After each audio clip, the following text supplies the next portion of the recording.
আসসালামু আলাইকুম। দেশ ও দেশের বাইরে থেকে যে আমার প্রতিবেদনটা দেখছেন তাদেরকে আন্তরিক শুভেচ্ছা। আজকে আপনাদেরকে দেখাবো ১১৬ দিনকার বয়সের একটা রানিং পুলেট মুরগি। এই পুলেট মুরগিটা এত একটা সুন্দর পুলেট মুরগি আমরা লালন পালন করেছি। অবশ্যই আমরা নিজস্ব শেডের জন্য এই শেডটার থেকে আমরা এমন একটা প্রক্রিয়া দিয়ে একটা ভালো ফলাফল পেয়েছি, যাতে করে একদম রোগমুক্ত, একদম নিখুঁত। আমি ১ দিন বয়স থেকে ১১৬ দিন বয়স পর্যন্ত আজকে গত হয়ে গেল। কোনো কারণে একটা মুরগির বাচ্চা নষ্ট হয় নাই।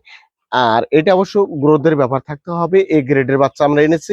এ গ্রেডের বাচ্চা এনে দেখে শুনে বড় করে এমন একটা প্রক্রিয়া দিনে সম্পূর্ণরূপে ভ্যাকসিন করা রয়েছে। ভ্যাকসিন সম্পূর্ণ ট্রিটমেন্টে সম্পূর্ণ শিডিউল অনুযায়ী আমরা এটা লালন পালন করে অবশ্যই বড় করেছি। এই মুরগিটা অবশ্য যদি আপনারা নিতে চান, জাত হলো কাজী হাইল্যান্ড ব্র্যান্ডের জাত। এই মুরগিটা যদি আপনি ক্রয় করতে চান, অবশ্যই আমাদের স্ক্রিনে যে নাম্বারটা দেওয়া আছে এই নাম্বার থেকে যোগাযোগ করতে পারবেন। আর মুরগির রেট সম্বন্ধে আপনি স্ক্রিনে যে নাম্বারটা দেওয়া যাচ্ছে এই নাম্বার থেকে কথা বলে অনায়াসে নিতে পারবেন। আমাদের ঠিকানা রংপুর বিভাগ, নীলফামারী জেলা, ডিমলা থানা। খুদা হাফেজ।